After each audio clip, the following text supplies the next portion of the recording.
Assalamualaikum warahmatullahi wabarakatuh. Selamat siang Ibu Rifaatul Mahmudah. Selamat siang juga teman-teman semuanya. Semoga dalam menyimak video ini teman-teman semuanya dalam keadaan sehat walafiat. Nah, untuk pertemuan kali ini kami dari kelompok 2 akan membahas materi mengenai perkembangan fisika pada masa Mesir kuno. Nah, adapun anggota dari kelompok 2 ini, yang pertama ada saya sendiri, Anissa Nurfitriani dengan NVM akhir 002. Ada juga teman saya, Endah Nur Hidayah dengan NVM akhir 064. Ada juga Vina Nur Afifah yang NVM akhirnya 096. Ada juga dari Retno Nopita, NVM akhirnya 501. Adapun materi perkembangan fisika pada masa Mesir kuno ini meliputi yang pertama ilmuwan Mesir kuno yang akan disampaikan oleh Saudari Endah, kemudian ada penemuan di bidang fisika yang akan disampaikan oleh Saudari Vina. Kemudian ada ilmu yang berkembang pada masa Mesir kuno yang akan disampaikan oleh Retno. Kemudian ada implementasi ilmu yang ditemukan bangsa Mesir dalam kehidupan sehari-hari yang akan disampaikan oleh Anissa. Kemudian ada piramida bangsa Mesir yang akan disampaikan oleh Anissa. Kemudian juga ada penyusunan kalender bangsa Mesir kuno yang akan disampaikan oleh Retno. Kemudian juga ada pembuatan kalender berdasarkan benda langit yang akan disampaikan oleh Vina. Kemudian ada bintang Sirus yang akan disampaikan oleh Endah. Dan ada pembagian hari pada masa Mesir kuno yang akan disampaikan oleh Anissa. Ilmuwan-ilmuwan pada masa Mesir kuno, yaitu Euclid, sekitar tahun 325 sampai 265 sebelum Masehi. Euclid merupakan orang yang paling berpengaruh dalam membangun teori geometri. Pengaruh teori Euclid begitu luas dan khususnya mengenai geometri bidang datar atau bidang 3 dimensi yang telah diterima di dunia fisika ratusan tahun lamanya sebagai kerangka geometri yang diyakini benar untuk memformulasikan hukum alam. Namun, pembuktian geometri Euclid ternyata kurang akurat untuk menjelaskan bagian tertentu dari fenomena alam baru. Terjadi ketika sejumlah ahli geometri abad 19 Masehi membuktikan kelemahan teori tersebut dan kemudian dikenal dengan geometri non-Euclid. Namun, geometri Euclid ini masih tetap dominan pengaruhnya. Yang kedua yaitu Archimedes, sekitar tahun 287 sampai 212 sebelum Masehi. Archimedes adalah seorang matematikawan dan penemu. Dia dikenal menemukan hukum apung atau yang sering kita kenal dengan prinsip Archimedes, yang menyatakan gaya apung atau gaya ke atas yang dialami oleh sebuah benda yang dicelupkan dalam fluida sama dengan berat fluida yang dipindahkan. Selain dikenal sebagai penemu hukum terapungnya, dia juga menemukan sekrup air. Yang ketiga yaitu Pythagoras, sekitar tahun 580 sampai 500 sebelum Masehi. Pythagoras merupakan seorang filsuf dan matematikawan. Pemikiran terpentingnya dalam madhab Pythagorean yaitu bilangan adalah segalanya. Dia dikenal sebagai penemu teorema Pythagoras. Selain itu, dia juga mengembangkan gagasan bahwa alam semesta mengikuti hukum-hukum yang kuantitatif. Dia menyatakan bahwa masing-masing benda langit, yakni bulan, matahari, bumi, dan planet-planet terletak pada bola-bola konsentris atau sepusat yang berpusat mengitari pusat alam semesta.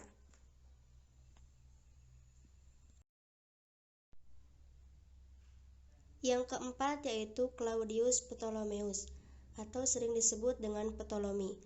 Ptolemy adalah seorang ahli astronomi yang menjelaskan bahwa semua benda langit bergerak melingkari sebuah titik. Lintasan benda ini disebut dengan epicycle atau dalam lingkaran yang lebih besar disebut different. Bumi terletak tidak terlalu jauh dari pusat di peran, yakni pada titik yang disebut ekuan. Hipotesis Ptolemei bertahan cukup lama dan dianggap sebagai model standar alam semesta hampir 15 abad. Dan Ptolemei berpegang pada geosentris, yakni bumi sebagai pusat jagat raya ini. Hal ini tidak terlalu mengherankan karena melalui pengamatan sekilas yang dilakukan manusia. Yang kelima yaitu Aristarchus, sekitar tahun 310 sampai 230 sebelum Masehi. Aristarchus adalah orang pertama yang berbeda pandangan mengenai pusat jagat raya. Menurut Aristarchus, pusat jagat raya bukan bumi, tetapi mataharilah sebagai titik pusatnya, atau sering disebut dengan heliosentris. Bumi hanyalah salah satu dari beberapa planet yang mengitari matahari dalam orbit yang berbentuk lingkaran. Namun, hipotesis Aristarchus ini ditolak oleh Aristotle dan Ptolemei yang tetap berpegang teguh pada geosentris. Yang keenam yaitu Eratosthenes, sekitar tahun 276 sampai 194 sebelum Masehi. Eratosthenes adalah seorang matematikawan sekaligus ahli astronomi. Eratosthenes melakukan pengukuran keliling bumi dari dua kota, yaitu kota Alexandria dan Shen, yang berjarak 787 km. Pada musim panas di Alexandria, sinar matahari jatuh tegak lurus pada tengah hari, sedangkan di kota Shen, sinar matahari membentuk sudut 7,2 derajat. Dari data ini, Eratosthenes menghitung bahwa keliling bumi adalah sekitar 46.250 km. Pengukuran Eratosthenes ini didasarkan pada asumsi bahwa bumi berbentuk bulat. Eratosthenes juga berhasil mengukur jarak bumi matahari dan jarak bumi dengan bulan. Yang terakhir yaitu Imhotep. Imhotep adalah arsitek dan dokter pertama yang dikenal dalam sejarah. Dimungkinkan ia adalah orang yang pertama kali menggunakan tiang dalam arsitektur. Selain itu, Imhotep juga dikenal sebagai pendiri kedokteran Mesir kuno. Ia dikenal dengan pengetahuannya dalam ilmu faal serta penyakit. Imhotep merupakan penulis dari Papyrus Edwin Smith yang berisi mengenai kutukan, penyakit ringan, dan pengamatan anatomi. Selanjutnya, penemuan di bidang fisika. Penemuan dalam bidang fisika yaitu astronomi meliputi yang pertama, dekan. Dekan adalah 36 kelompok bintang yang digunakan dalam astronomi Mesir kuno. Bintang tersebut naik secara berurutan di sepanjang rotasi bumi. Yang kedua, Algol. Algol yaitu kalender Mesir kuno tentang hari keberuntungannya dan kesialan yang disusun sekitar 3.200 tahun yang lalu, diklaim sebagai dokumen sejarah tertua dari penemuan Algol. Yang ketiga, jam matahari.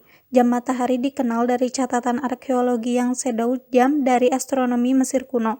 Selanjutnya ada kalender, jam bintang, dan titik balik matahari dan equinox. Selanjutnya ada alat dan mesin. Yang pertama ada sekrup Archimedes, kemudian ada pengungkit, ada juga katrol, dan lain sebagainya. Ilmu yang berkembang pada masa Mesir kuno, di antaranya ada arsitektur, matematika, ilmu kesehatan, dan agrikultur. Yang pertama, arsitektur. Karya arsitektur bangsa Mesir kuno yang paling terkenal yaitu piramida dan kuil. Seperti gambar di samping, merupakan salah satu contoh piramida dan kuil pada masa Mesir kuno, yaitu Piramida Agung Khufu di Kompleks Piramida Giza dan Kuil Luxor di Tebes. Proyek pembangunan ini dikelola dan didanai oleh pemerintah untuk tujuan religius sebagai bentuk peringatan maupun untuk menunjukkan kekuasaan Firaun. Bangsa Mesir kuno mampu membangun struktur batu dengan peralatan sederhana, namun efektif dengan tingkat akurasi dan presisi yang tinggi. Yang kedua yaitu ilmu matematika. Bangsa Mesir dari periode Nakada telah mengembangkan sistem bilangan. Nilai penting matematika bagi seorang intelektual kala itu digambarkan dalam sebuah surat fiksi dari zaman Kerajaan Baru. Pada surat tersebut, penulisnya mengusulkan untuk mengadakan kompetisi antara dirinya dan ilmuwan lain berkenaan masalah perhitungan sehari-hari, seperti perhitungan tanah, tenaga kerja, dan padi. Teks seperti Papirus Mathematica Rhind dan Papirus Mathematica Moskwa menunjukkan bahwa bangsa Mesir kuno dapat menghitung 4 operasi matematika dasar, yaitu pengurangan, pengalian, dan pembagian. Dari kemampuan tersebut, mereka dapat menghitung volume kubus dan piramid, serta menghitung luas kotak, segitiga, lingkaran, dan bola. Selain itu, bangsa Mesir kuno juga memahami konsep dasar aljabar dan geometri, serta mampu memecahkan persamaan simultan. Notasi matematika Mesir kuno bersifat desimal atau berbasis 10, dan pada simbol-simbol hieroglif untuk tiap nilai perpangkatan 10, yaitu dari 1 sampai 1.000.000. Tiap-tiap simbol ini dapat ditulis sebanyak apapun sesuai dengan bilangan yang diinginkan. Sehingga untuk menuliskan bilangan 80 atau 800, simbol 10 atau 100 dapat ditulis sebanyak 8 kali. Yang ketiga yaitu ilmu kesehatan. Sekitar tahun 2600 sebelum Masehi, di Mesir sudah ada banyak dokter serta ahli pengobatan.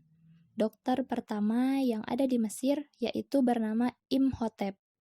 Dia dikenal dengan pengetahuannya dalam ilmu faal serta penyakit. Biasanya, para dokter di Mesir kuno menghabiskan hidup mereka bertahun-tahun untuk belajar tentang ilmu kedokteran di sekolah yang berupa kuil.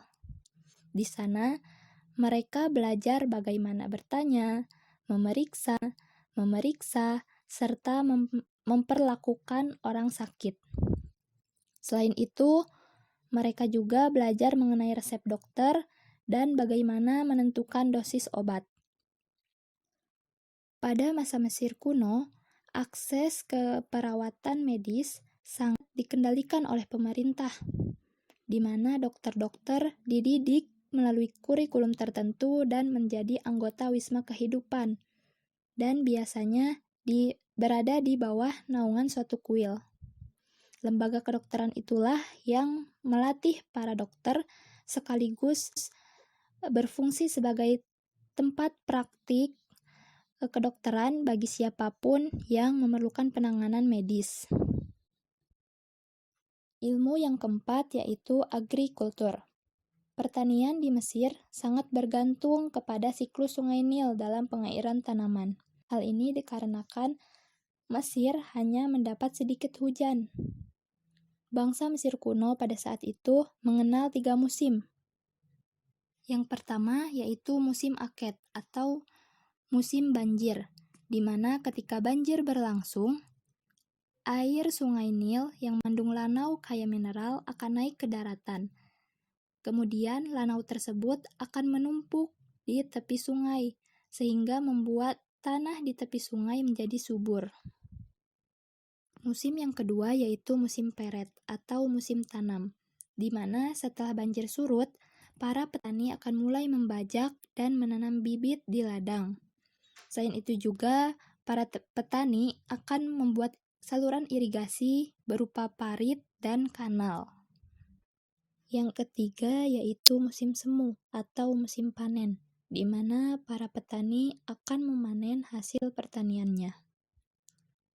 Kondisi geografi yang mendukung dan tanah di tepi Sungai Nil yang subur membuat bangsa Mesir kuno mampu memproduksi banyak makanan.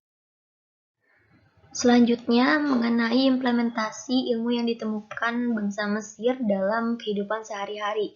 Di antaranya, yang pertama menemukan make up untuk mata, kemudian ada juga menemukan teknologi dalam membuat kaca, terus membuat tinta hitam untuk menulis, terus juga sebagai pencetus ide tentang kepolisian juga, menemukan kunci pintu, menemukan antibiotik, kemudian ada juga menemukan wig untuk rambut. Nah, untuk implementasi ilmu yang ditemukan bangsa Mesir dalam kehidupan sehari-hari, yang pertama ada menemukan make up untuk mata. Nah, untuk hiasan mata ini ditemukan sekitar 4.000 tahun sebelum Masehi, yang biasanya para bangsawan akan memanfaatkan pigmen warna untuk tampil berbeda. Nah, bangsa Mesir kuno ini menggunakan malachit, mineral tembaga karbonat hidroksida hijau untuk mengecat bagian mata dan memberi kesan warna kehijauan. Untuk membuat eyeliner sendiri, mereka memakai jelaga dengan galega atau yang bisa kita sebut biji timah abu-abu gelap untuk memunculkan warna hitam. Nah, kiranya dengan inilah bangsa Mesir kuno dapat tampil modis. Kemudian ada menemukan kunci pintu untuk keamanan. Nah, kunci ini adalah penemuan bangsa Mesir kuno yang penting, yang digunakan untuk tempat-tempat penting seperti istana kerajaan atau bangunan keagamaan. Nah, bukti kunci tertua diketahui berasal dari reruntuhan kompleks tata ruang Mesir kuno kisaran 2000 tahun sebelum Masehi. Kemudian ada menemukan tinta hitam untuk menulis kisaran tahun 2500 sebelum Masehi. Nah, tinta hitam ini diciptakan oleh bangsa Mesir kuno. Diketahui tinta ini pigmen utamanya itu dari tinta hitam berasal dari jenis karbon khusus. Nah, tinta ini tuh dibuat dengan membakar tar dan minyak sayur, kemudian direkatkan dengan zat seperti lem sebagai bahan pengikatnya. Nah, tinta ini juga digunakan untuk menulis di lembaran papirus. Nah, kemudian ada menemukan teknologi tembikar glasir bening dan kaca.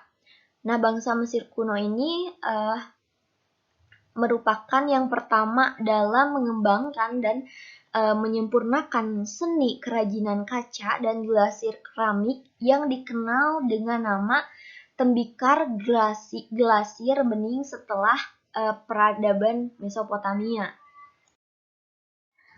Selanjutnya, membuat antibiotik dari bir. Nah, pada masa lampau sendiri, bir ini tidak digunakan sebagai sarana rekreasi atau have fun semata ya, karena sebagian ini menggunakan bir untuk menghangatkan badan di musim dingin. Nah, sementara masyarakat Mesir kuno sendiri menggunakan bir ini untuk pengobatan atau untuk keperluan medis. Nah, di dalam bir terkandung khasiat yang setara dengan antibiotik. Nah, untuk ramuan bir sendiri dibuat dari gandum yang dicampur dengan tetrasiklin. Sehingga bir ini atau bir buatan bangsa Mesir kuno ini bisa menyembuhkan dari berbagai penyakit akibat bakteri. Selanjutnya ada mencetus ide tentang kepolisian. Nah, untuk konsep kepolisian ini yang diterapkan pada prajurit lokal dan penjaga. Nah, konsep ini dicetuskan sekitar tahun 2050 sampai 1800 sebelum Masehi. Nah, polisi di zaman Mesir kuno ini bertugas menjaga ketertiban di wilayahnya masing-masing. Konsep ini juga tidak jauh berbeda dengan kepolisian di zaman sekarang yang dimana dibagi-bagi berdasarkan sektor wilayahnya. Nah, kemudian yang terakhir ada membuat wig. Nah, karena iklim Mesir itu panas, banyak orang Mesir yang lebih nyaman dengan kepala yang gundul tanpa rambut. atau bisa kita sebut sebagai botak. Untuk sebagian masyarakat Mesir kuno sendiri rutin mencukur rambut untuk menghindari serangan kutu. Nah, meskipun begitu, bangsa Mesir kuno ini lebih menyukai tampil dengan rambut. Maka dari itu mereka menciptakan wig. Nah, biasanya para orang kaya dan bangsawan yang memakai wig dari rambut manusia sebagai penanda status sosial mereka di masyarakat. Nah, sementara rakyat jelata memakai wig dari bulu domba. Baik, selanjutnya ada piramida Mesir. Nah, piramida itu merupakan bangunan raksasa dari batu yang digunakan sebagai makam raja-raja beserta keluarganya. Kemudian yang dimaksud dengan piramida Mesir ini adalah sebutan untuk piramida di Mesir yang merupakan piramida kuno berbentuk dengan struktur batu. Nah, sebagian besar piramida tersebut dibangun selama periode kerajaan pertengahan Mesir dan kerajaan lama Mesir sebagai makam untuk raja-raja Mesir kuno yang dikenal dengan nama Fir'aun dan permaisuri mereka. Nah, piramida yang paling awal ini dari bangsa Mesir kuno ini adalah piramida bertingkat yang dibangun di nekropolis Sakka di barat laut kota Memphis. Dibangun pada masa dinasti ketiga Mesir, arsitek Imhotep mendesain bahwa piramida bertingkat itu sebagai makam Fir'aun Djoser. Nah, sedangkan piramida terbesar ini adalah piramida Agung Khufu yang merupakan piramida terbesar dan satu-satunya dari 7 keajaiban dunia yang relatif masih utuh. Di sana juga terdapat piramida Khafre dan piramida Menkaure yang merupakan 3 piramida besar yang berada di kompleks piramida Giza. Nah, dapat ditarik kesimpulan bahwa piramida Mesir itu merupakan piramida kuno yang dimana piramida yang paling awal dari bangsa Mesir kuno ini adalah piramida bertingkat dan piramida yang terbesar dan satu-satunya dari 7 keajaiban dunia ini adalah piramida Agung Khufu, yang dimana fungsi dari piramida sendiri sebagai makam raja-raja beserta keluarganya. Baik, selanjutnya yaitu mengenai piramida-piramida Mesir kuno. Bisa teman-teman lihat sendiri ya di sini banyak sekali piramida-piramida di masa Mesir kuno ini. Nah, di antaranya ada piramida Djoser, Sneferu, Khufu, Khafre, Khafre, Menkaure, Userkaf, Sahure, dan lain sebagainya. Bisa teman-teman simak sendiri berdasarkan masa pemerintahannya di masa Mesir kuno ini. Penyusunan kalender bangsa Mesir kuno. Kalender Mesir kuno atau disebut juga kalender sipil adalah kalender matahari dengan 365 hari dalam setahun. Satu tahun terdiri dari 3 musim, yang masing-masing musim terdiri dari 120 hari. Jika dikalikan 3, maka total hari menjadi 360 hari. Kemudian ditambah dengan 5 hari kabisat di luar tahun itu. Setiap musim dibagi menjadi 4 bulan. Maka jika terdapat 3 musim dalam setahun, terdapat 12 bulan. Yang dimana dalam satu bulan terdiri dari 30 hari. 12 bulan ini awalnya diberi nomor dalam setiap musimnya, tetapi kemudian diganti dengan nama-nama festival mereka. Setiap bulan dibagi menjadi 3 periode 10 hari yang dikenal sebagai dekan atau dekade. Dikatakan bahwa selama dinasti ke-19 dan ke-20 Mesir, 2 hari terakhir dari setiap dekan atau dekade adalah semacam akhir pekan untuk zaman sekarang. Di saat itu, para pengrajin kerajaan bebas dari pekerjaannya. Orang-orang Mesir tampaknya telah menggunakan kalender lunar murni sebelum terbentuknya kalender sipil matahari ini. Pembuatan kalender berdasarkan benda langit. Menurut teori heliosentris bahwa matahari sebagai pusat peredaran benda-benda langit dalam tata surya, sehingga selain berputar pada sumbunya, ia bersama-sama mengelilingi matahari. Oleh karena itu, ketiga benda langit merupakan objek yang sangat penting kaitannya dengan perhitungan awal bulan. Perhitungan awal bulan dan penyusunan kalender berdasarkan benda langit yaitu sebagai berikut. Yang pertama berdasarkan peredaran semu matahari. Perjalanan harian matahari yang terbit dari timur dan tenggelam di barat itu bukanlah gerak matahari yang sebenarnya, melainkan disebabkan oleh perputaran bumi pada porosnya atau sumbunya dan melakukan rotasi selama sehari semalam. Sehingga perjalanan matahari yang seperti itu disebut perjalanan semu matahari. Perjalanan semu matahari dan juga benda-benda langit lainnya senantiasa sejajar dengan ekuator langit. Yang kedua berdasarkan rotasi bumi. Rotasi bumi adalah perputaran bumi pada porosnya dari arah barat ke arah timur dengan kecepatan rata-rata 108.000 km per jam. Satu kali putaran penuh selama 24 jam, sehingga gerak ini dinamakan gerak harian. Akibat rotasi ini antara lain adalah terjadinya siang dan malam di muka bumi ini. Permukaan bumi yang menghadap ke matahari adalah siang, sedangkan permukaan bumi yang membelakangi matahari adalah malam. Dari pergantian malam dan siang juga diketahui hakikat bahwa bumi yang kita huni ini berbentuk bulat, berputar pada porosnya, dan mengorbit matahari secara teratur.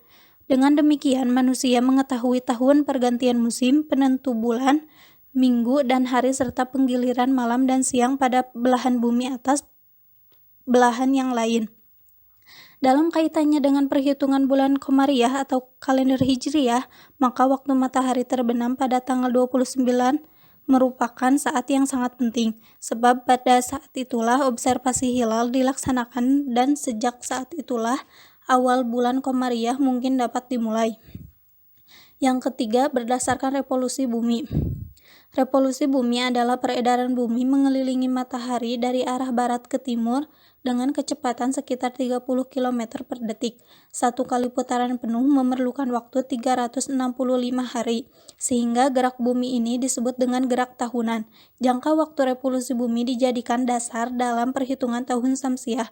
Satu tahun Syamsiah dihitung 365 hari pada tahun biasa dan 366 hari pada tahun panjang dengan adanya kemiringan ekliptika terhadap ekuator mengakibatkan adanya deklinasi matahari. Bintang Sirius. Bintang Sirius adalah bintang paling terang di langit malam yang dapat dilihat tanpa menggunakan teleskop. Dalam tradisi Mesir kuno, Sirius dipersonifikasi sebagai seorang dewa. Dalam sudut pandang mitos dan religius, Sirius bagi bangsa Mesir kuno diyakini sebagai Dewi Isis atau istri Osiris yang dianggap sebagai dewi kesuburan. Banjir Sungai Nil yang terjadi setiap tahunnya diyakini terjadi karena Isis menangisi kematian Osiris.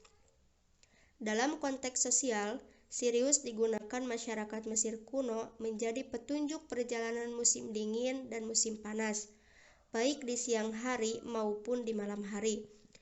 Melalui Sirius juga, Mesir kuno menghasilkan suatu sistem kalender yang terbilang akurat dan canggih di zamannya, yaitu kalender matahari. Seperti yang diketahui, Sirius yang merupakan penanda tibanya musim panas mulai tampak di langit Mesir sejak bulan Juli sampai bulan Agustus. Pada saat Sirius muncul, secara bersamaan ditandai dengan datangnya banjir Sungai Nil yang menggenangi tanah-tanah di Mesir. Baik, selanjutnya ada pembagian hari pada masa Mesir kuno. Nah, perlu kita ketahui bahwa masyarakat Mesir kuno ini menemukan jumlah jam berdasarkan penampakan 12 bintang pada malam hari. Nah, walaupun seperti itu, pada siang hari bintang-bintang tidak terlihat, namun orang-orang Mesir kuno itu sepakat membagi siang hari tetap menjadi 12 bagian. Oleh karenanya, jumlah jam dalam satu hari itu ada 24. Nah, bangsa Mesir kuno ini membagi satu tahun menjadi 12 bulan.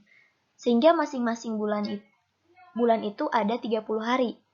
Karena 12 bulan itu jumlahnya 360 hari, maka ada kelebihan 5 hari dalam setahun. Nah, kelebihan tersebut dimasukkan masing-masing 1 hari ke dalam 5 bulan terakhir. Nah, orang Mesir tidak memberi nama pada bulan. Untuk merujuk pada bulan tertentu, mereka menyebut jenis musim dan urutan bulan. Misalnya, bulan pertama itu musim banjir, bulan kedua itu musim tanam, dan seterusnya. Seperti yang telah dikatakan, merujuk pada bulan tertentu, mereka menyebut untuk penyebutan jenis musim dan urutan bulan. Itulah kalender Mesir kuno. Nah, kalender itu kemudian disempurnakan beberapa kali sampai menjadi kalender Masehi yang sekarang kita pakai secara internasional. Nah, menurut kalender Masehi, jumlah hari dalam setahun itu beda 0,24.022 atau 1/4 hari dengan kalender beda 1/4 hari dengan kalender Mesir kuno. Baik, selanjutnya kita masuk ke kesimpulan. Di antaranya ilmuwan itu pada masa Mesir kuno, di antaranya ada Euclid, Pythagoras, Claudius, Ptolemus, Archimedes, Aristarchus, Eratosthenes, dan Imhotep. Nah, penemuan fisikanya itu ada pada bidang astronomi dan bidang alat serta mesin. Ilmu yang berkembang pada masa zaman Mesir kuno ini diantaranya ada pada bidang matematika, arsitektur, dan ilmu kesehatan, dan lain sebagainya. Selanjutnya juga ada penerapan ilmu yang berkembang dalam kehidupan sehari-hari, yaitu ada pada pembuatan wig, pembuatan teknologi untuk membuat kaca, membuat tinta, dan lain sebagainya. Nah, untuk piramida ini yaitu merupakan bangunan raksasa dari batu yang digunakan sebagai makam raja-raja beserta keluarganya. Nah, piramida pertama ini dibangun oleh Khufu untuk makam Fir'aun Djoser yang disebut dengan piramida bertingkat. Nah, sedangkan piramida Mesir yang paling terkenal ditemukan di dataran tinggi di Giza, yaitu piramida Agung Khufu yang merupakan piramida Mesir terbesar dan satu-satunya dari 7 keajaiban dunia kuno yang relatif masih utuh. Nah, contoh dari piramida-piramida yang ada di masa Mesir, ada piramida Djoser, Sneferu, Khufu, dan lain sebagainya. Baik, selanjutnya ada pada penyusunan kalender Mesir kuno. Nah, untuk penyusunan kalender Mesir kuno ini, 1 tahun terdiri dari 3 musim yang masing-masing terdiri dari 120 hari ditambah 5 hari di luar tahun itu. Nah, untuk pembuatan kalender sendiri berdasarkan benda langit, yaitu matahari, bumi, dan bulan. Kemudian dari pergerakan harian benda langit tersebut, baik gerakan semuanya dan gerakan sebenarnya, yaitu guna mengetahui perhitungan awal bulan dan penyusunan kalender. Nah, untuk bintang Sirius sendiri adalah bintang yang paling terang di langit malam yang dapat dilihat tanpa menggunakan teleskop. Nah, dalam pembagian hari, pada masa Mesir kuno ini ditentukan dari penampakan 12 bintang pada malam hari, dan pada saat itu masyarakat Mesir kuno juga sepakat membagi siang hari menjadi 12 bagian. Nah, oleh karena itu jumlah jam menjadi 24.